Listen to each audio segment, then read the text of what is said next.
Sí, buenas noches. Fernando Asturizaga ha sido viceministro de Tierras. Expondrá sobre las implicaciones que puede tener este proyecto, haciendo un comentario justamente sobre las dos anteriores y sobre todo sobre el proyecto de ley. A ver, Fernando, adelante. Bien, muchas gracias. Muy buenas noches. Bueno, yo voy a comenzar indicando de que la idea de poder convertir la pequeña propiedad en mediana o empresa es una necesidad manifestada por no solamente organizaciones productivas, sino organizaciones sociales hace muchos años. Es decir, más de 20 años que se ha pedido que haya una regulación que libere al pequeño productor de las restricciones que se tenían. Entonces, se ha liberado una primera que es la posibilidad de poder vender, poder transferir de manera libre. El requisito de inalienabilidad ha sido borrado en la Constitución del año 2009. Ese es un avance para el pequeño productor, pero quedan todavía los otros. Bien decía Gonzalo de que el derecho de propiedad debería conllevar también no solamente la posibilidad de uso y de disfrute, sino también la de disposición. Y disposición no significa solamente vender, sino poder, por ejemplo, hipotecar ese bien ante una entidad financiera, ante la industria aceitera, hasta otra clase de industria o otro ente financiador, para poder mejorar la productividad, adquirir maquinaria, eh, poder obtener semilla de mejor calidad, poder contratarse un buen profesional agrónomo, un buen profesional veterinario, que pueda coadyuvar en mejorar la producción y la productividad del pequeño productor. Entonces, la idea sí es rescatable, la idea sí tiene una base constitucional. Si uno lee el artículo 394 de la Carta Magna, podremos identificar que se dice que las extensiones máximas y mínimas de la propiedad privada y que las formas de conversión serán reguladas por ley, por lo tanto, tendría un marco constitucional positivo. ¿Cuáles son los problemas, sin embargo, que se han manifestado desde el sector agropecuario a este proyecto de ley? Primero, que no puede ser que esta conversión esté sujeta a un trámite que todavía va a ser objeto de una reglamentación que nadie la conoce y que puede establecer, como lo decía el diputado Miguel Roca, a quien también le mando un abrazo. No puede ser que le pongamos 500 requisitos a la posibilidad de que un productor pequeño quiera convertirse en mediano o en empresario. Entonces, esta conversión tiene que ser, y lo debería decir así la ley, gratuita, y no lo dice. ¿Y por qué hemos hecho mención de esta situación de que la conversión sea gratuita? Porque, por ejemplo, en la ley de reconducción comunitaria se había establecido que el procedimiento de transferencia de predios agrarios, si bien debe ser registrado previamente en el INRA antes de ir a derechos reales, sea también gratuito y sin más trámite. Y mis colegas que están en el día a día del ejercicio del derecho agrario saben que una transferencia ante el INRA es costosa, tiene un procedimiento largo y que muchas veces no se sabe cuándo va a concluir. Entonces, esto tiene que ser gratuito. Y entre los requisitos no puede ser nada más ni nada menos que la sola expresión de voluntad del pequeño productor. ¿Por qué tenemos que sumarle, por ejemplo, lo que mencionaba también el diputado Miguel Roca, que se establezcan previamente elevación de niveles de productividad?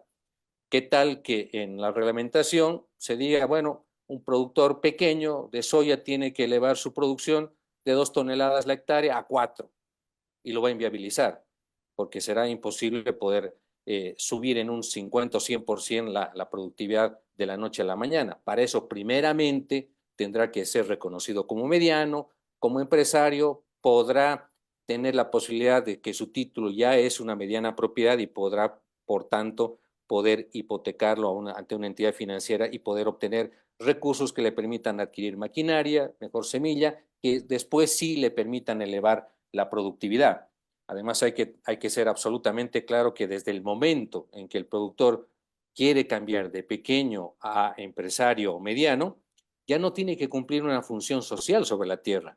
Ya no solamente tiene que vivir, residir o producir para la subsistencia, sino que tiene que producir para el mercado.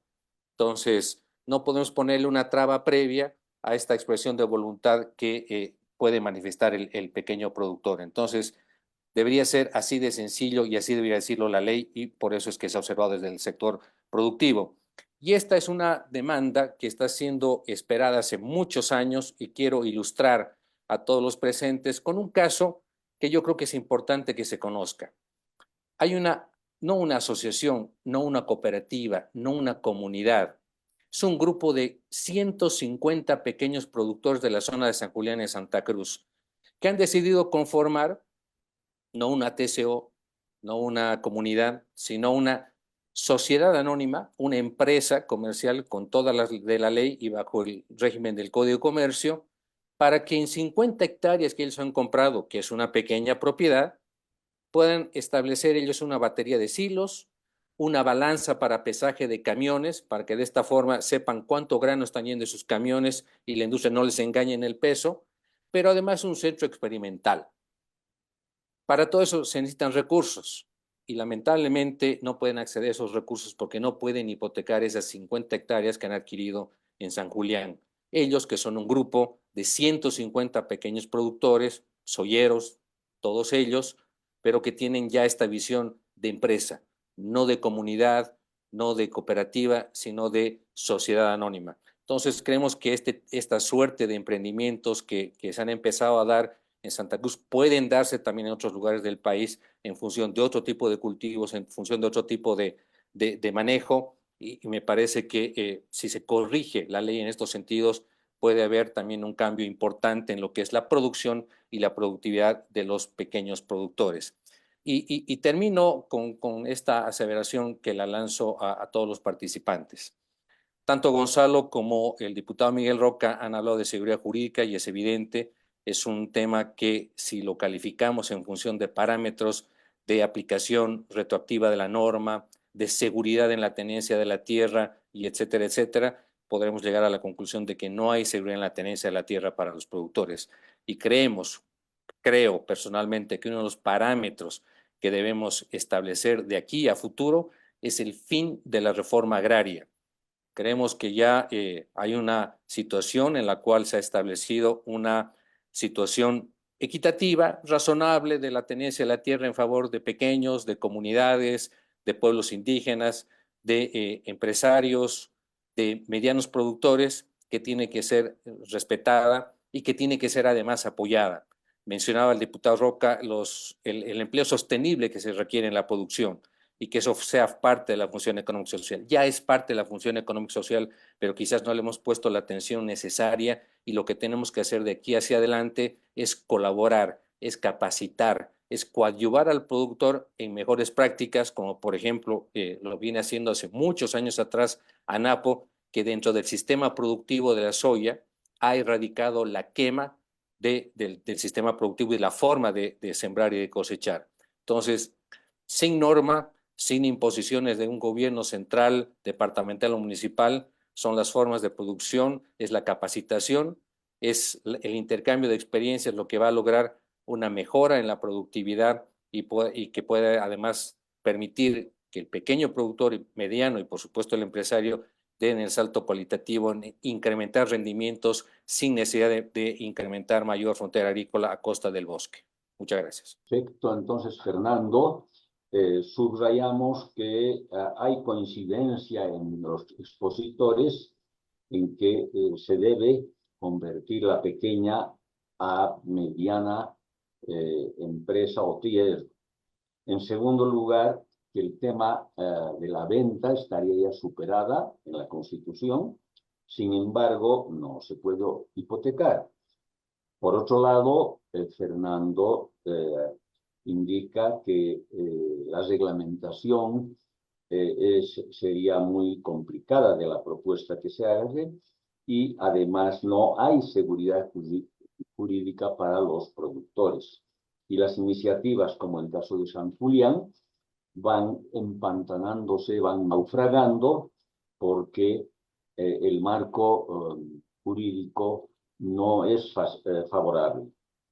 Y plantea fin de la reforma agraria.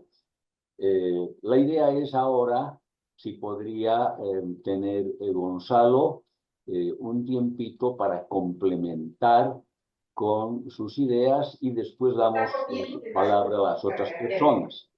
Entonces, Gonzalo, si podrías poner tu micrófono y tendrías la oportunidad de complementar a los aportes que ya se han hecho hasta el momento. Adelante, Gonzalo, a ver tu micrófono. Sí. Si me permites, Edmundo, un minutito antes Adelante, Roberto. de que Gonzalo entre, quería informarles que en el chat, en la columna de chat del Zoom, ustedes tienen ya un archivo que se llama PL15157, que es el texto del proyecto de ley que que ha aprobado la Cámara de Diputados y que nos ha hecho llegar justamente el diputado Miguel Roca. Cualquiera de ustedes puede bajar ese archivo si quiere tener un conocimiento más detallado de la norma que está en discusión y debate. Eso nomás. Gracias. Perfecto, gracias, Roberto, pues ya tenemos más información sobre lo que estamos charlando. Y a ver, Gonzalo, adelante tú, pero tienes que poner tu micrófono. Adelante, Gonzalo. Sí, claro, naturalmente. Muchas gracias.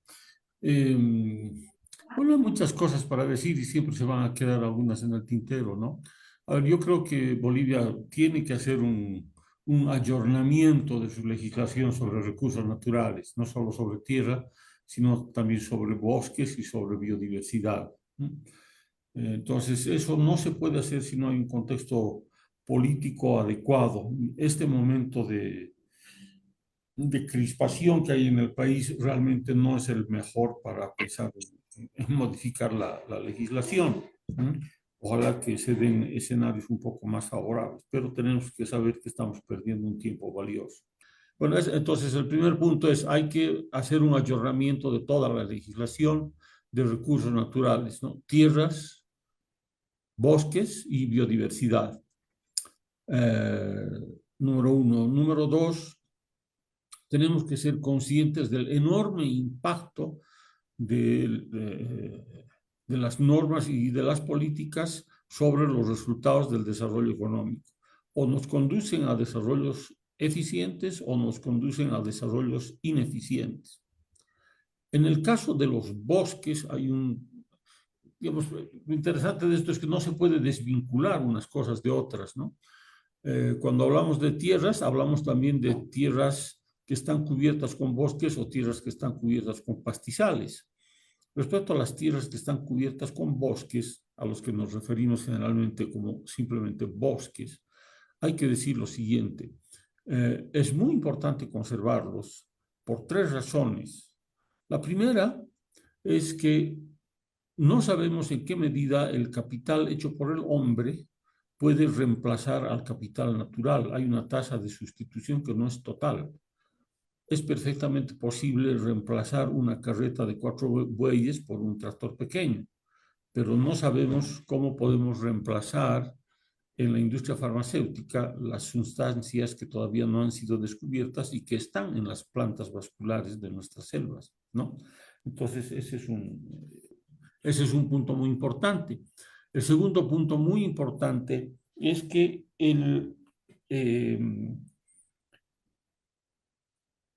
si se extingue, no se lo puede reemplazar. Realmente, pese a lo mejor que hagamos, es muy difícil que podamos reponer un bosque tal como era. Entonces, hay que tener muchísimo cuidado porque incluso las mejores medidas de restauración solamente nos van a dar un bosque muy inferior en cantidad, en calidad y en diversidad al que existía antes.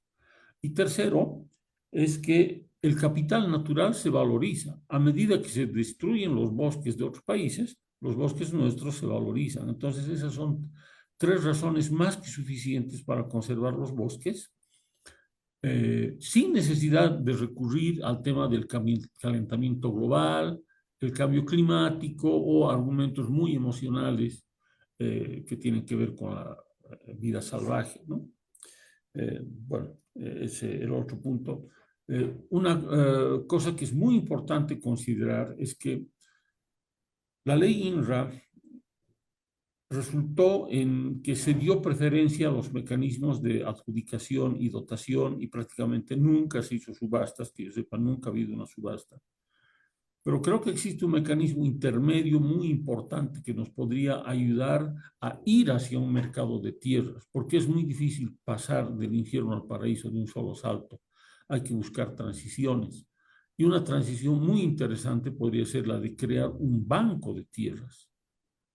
¿De dónde puede salir ese banco de tierras?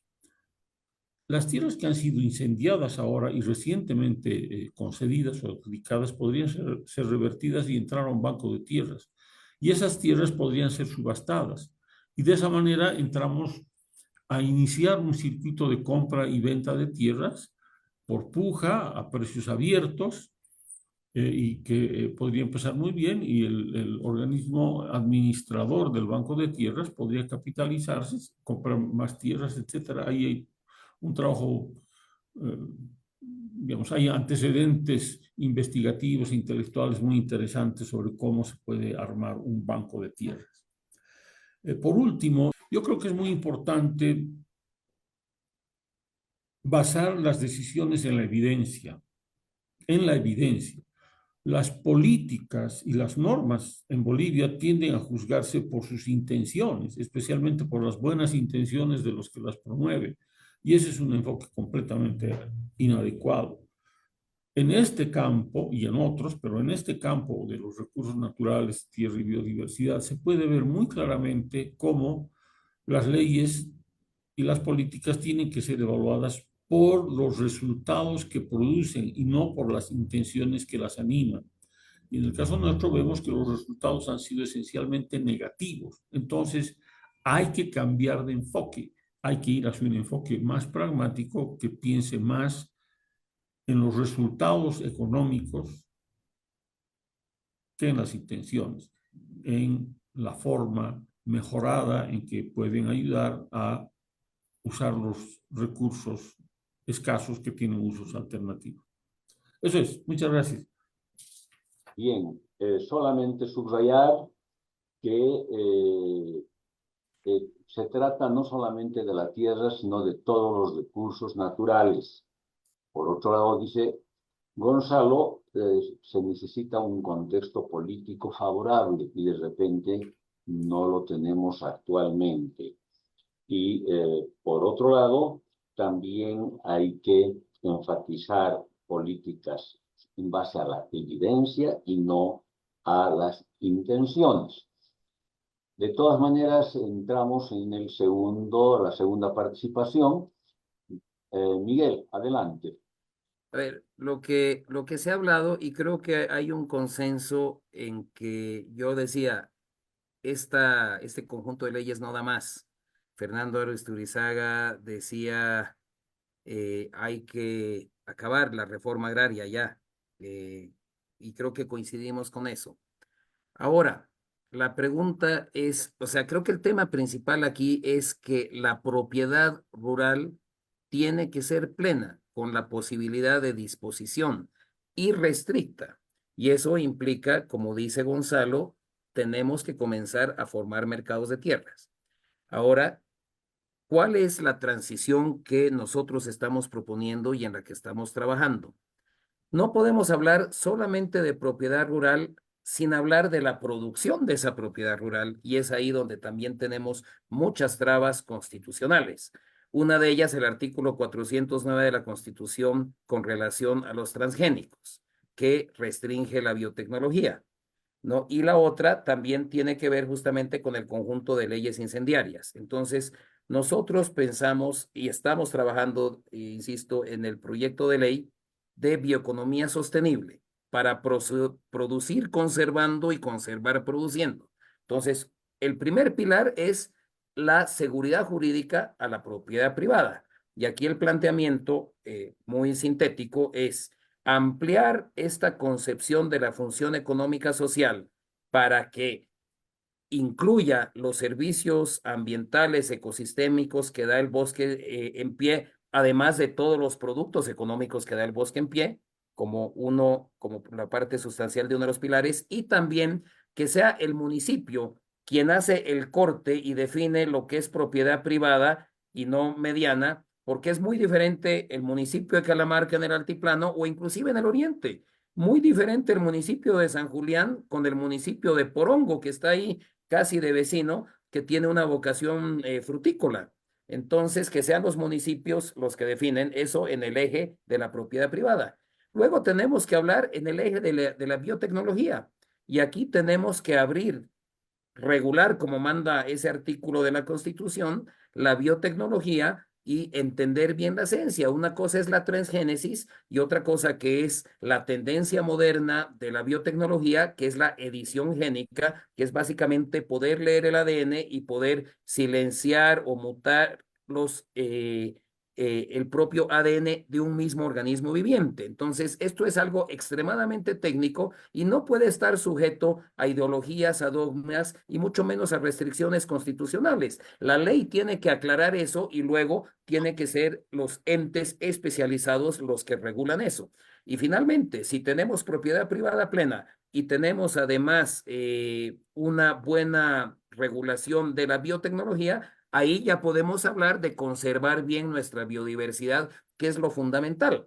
Entonces, la conservación de nuestra biodiversidad, que básicamente en su forma más simple es deforestar menos al mínimo posible y quemar también menos al mínimo posible. No podemos decir no se puede quemar nada porque hay quemas prescritas, quemas necesarias en nuestro sistema productivo agropecuario. Entonces, pensamos que son los tres elementos y a partir de esos tres elementos ya podemos hablar de temas conexos como la bioenergía, como tenemos que reformar y en eso también coincido con Gonzalo, el tema forestal lo tenemos que replantear de principio a fin porque lo han destruido, lo han deshecho, pero por ahí es que nosotros estamos planteando el camino y las soluciones. Recordemos entonces que la propiedad rural tiene que ser plena. Es un elemento que parece que hay una coincidencia entre varios, pero tiene que hablarse también de la producción y ahí entra la biotecnología, etcétera. Y finalmente ampliar la función económica social con atribuciones, competencias de los municipios por la diversidad y las diferencias que hay por zona. A ver, entonces, adelante un aporte, mi amigo Asturizaga. Adelante. Sí, muchas gracias, Edmundo. Creo que va a ilustrar bastante la conversación que estamos teniendo, el que podamos transmitir a todos los datos del INRA de la última rendición de cuentas realizada este año en relación a la superficie y a los porcentajes del territorio nacional que ya tienen un título de propiedad porque ya están saneados. Según el INRA, la tierra fiscal no disponible de este país, que no se puede dotar, adjudicar, entregar a nadie, son 23.2 millones de hectáreas, lo que significa el 24% del territorio nacional. Tenemos luego la tierra fiscal disponible, es decir, aquella que sí se puede distribuir, que son 4.5 millones de hectáreas, un 5% del territorio nacional. En la tercera línea tenemos a las tierras comunitarias de origen o territorios indígenas originarios campesinos con 25.5 millones de hectáreas, el 27% del territorio nacional. Tenemos a las comunidades campesinas, las propiedades comunitarias que tienen 17.2 millones de hectáreas tituladas y por tanto son dueñas del 18% del territorio nacional. Tenemos a la pequeña propiedad con 9.6 millones de hectáreas tituladas, son el 10% del territorio nacional. Y luego tenemos a la mediana propiedad y a la empresa agropecuaria con 15.4 millones de hectáreas, siendo el 16% del territorio nacional. Un elemento, la diferencia entre una pequeña propiedad y una mediana propiedad es 1 metro cuadrado.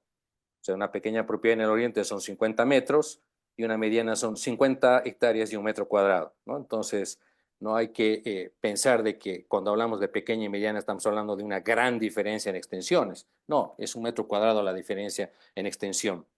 Y quiero además indicar que sobre esos 15.4 millones de hectáreas de medianos y empresarios agropecuarios se cimenta la producción de más del 60% de granos y carnes, ¿no? Si añadimos a los pequeños productores, podemos decir que en ese 26% de territorio nacional es donde se produce más. Entonces, esa es la superficie que hay que proteger, por eso es que hablamos de un fin de la reforma agraria.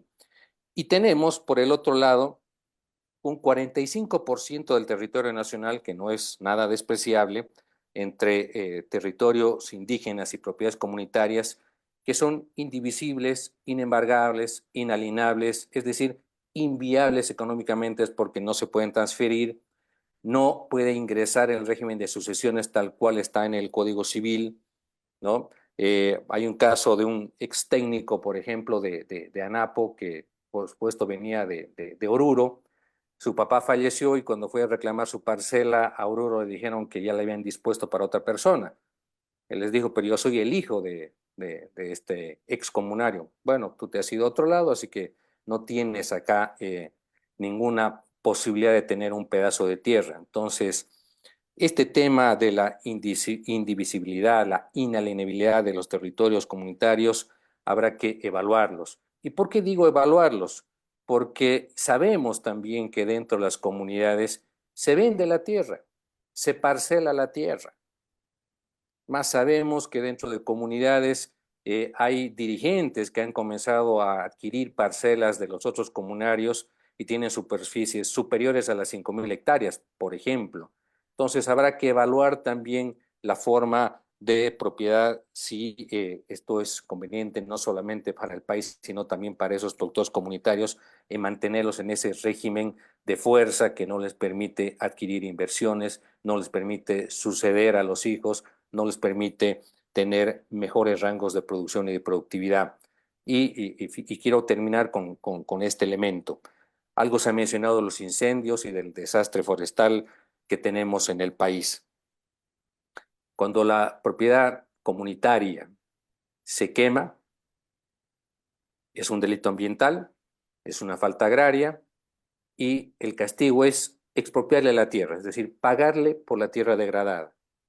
Si un mediano productor y un empresario agropecuario son causantes de un incendio, la tierra se le revierte, se le quita sin indemnización alguna, ¿no? Entonces, este es un llamado de atención porque a veces decimos de manera muy fácil, hay que revertir la tierra a los que han quemado. Y muchos en realidad pueden ser víctimas y no precisamente los incendiarios, porque detrás de los incendios hay otro tipo de intereses políticos. Yo les decía que, por ejemplo, los productores de soya han erradicado la quema de su sector productivo y sin embargo verán, en muchos lugares se dice que el sector soyero es el mayor incendiario juntamente al sector ganadero. Nada más falso. Por esto que se los decimos y que es comprobable y que más bien hay productores soyeros que son víctimas de los incendios que provienen de tierras fiscales, ¿no? De tierras del Estado que están siendo avasalladas o de tierras privadas que también están siendo avasalladas y este delito, el avasallamiento, ha sido francamente incontrolable para el gobierno. 236 propiedades avasalladas. Hasta este año solamente se han podido desalojar 36. Siguen 200 productores viviendo en absoluta indefensión e incertidumbre. Nada más. Perfecto. Aquí podemos subrayar algunos elementos. Por un lado, nos ha dado una serie de cifras que seguramente cuando vean y escuchen otra vez el video, que es accesible como les había dicho, vamos a poder recuperar esta información.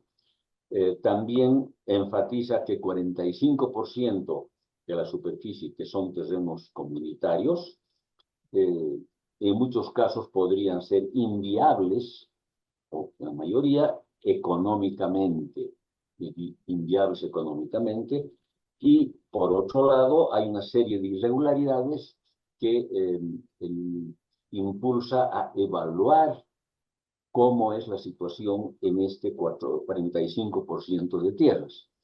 Bien, ya con esto hemos terminado la primera fase, digamos, de exposiciones.